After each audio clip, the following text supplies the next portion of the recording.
Idea video अंगणवाडीतील मुलांच्या मातांसाठी. नमस्कार.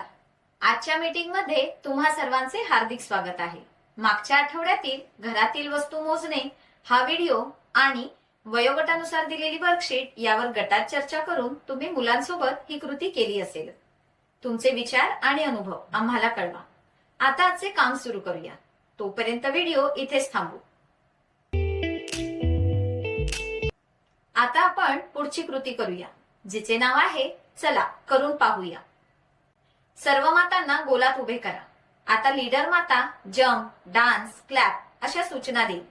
तेव्हा सर्व मातांनी तशी कृती करायची आहे. जी माता शेवटपर्यंत सूचनांचं पालन करून कृती करत राहील ती विजेती ठरेल. हा खेळ पूर्ण होईपर्यंत व्हिडिओ इथेच थांबू.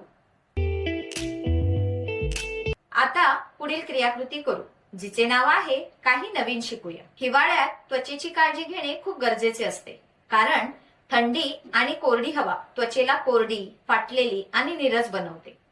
चला या व्हिडिओमधून अधिक माहिती घेऊया. हिवाळा म्हणजे थंडी, गुलाबी थंडी. पण या गुलाबी थंडीत आपल्या लहानग्यांची कोमल त्वचा कोरडी आणि रखरखीत होऊ शकते. म्हणूनच थंडीच्या दिवसात मुलांच्या त्वचेची योग्य काळजी घेणं खूप आवश्यक आहे. मुलांना गरम नव्हे तर कोमट पाण्याने आंघोळ घालावी. आंघोळीनंतर त्वचेवर सौम्य सुगंधरहित बेबी लोशन किंवा तेल लावावे. त्वचेची चमक टिकून राहण्यासाठी मुलांच्या आहारात बदाम, दूध, फळं आणि हिरव्या भाज्यांचा समावेश करा. मुलांना मऊसूत व तलम कपडे घालावेत. मुलांच्या शरीराला जर खास सुटत असेल किंवा रॅशेस आले असतील तर डॉक्टरांचा सल्ला अवश्य घ्या. या व्हिडिओचा तुम्हाला कसा फायदा होऊ शकतो हे सर्व मातांनी एक एक करून गटात सांगा.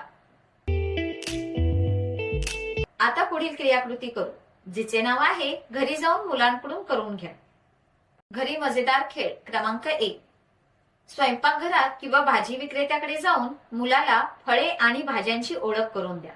त्यांचे रंग, चव इत्यादींबद्दल चर्चा करा. खेळ क्रमांक 2. मुलांना घेऊन फिरायला जा.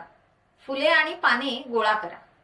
मातीचा एक गोळा घ्या आणि जमा केलेल्या वस्तू त्या मातीवर दाबून त्यांचा छाप तयार करा. दिलेल्या वर्कशीटमध्ये मुलांच्या वयोगटानुसार क्रियाकृती दिली आहे, त्या समजून घ्या आणि मुलांकडून करून घ्या.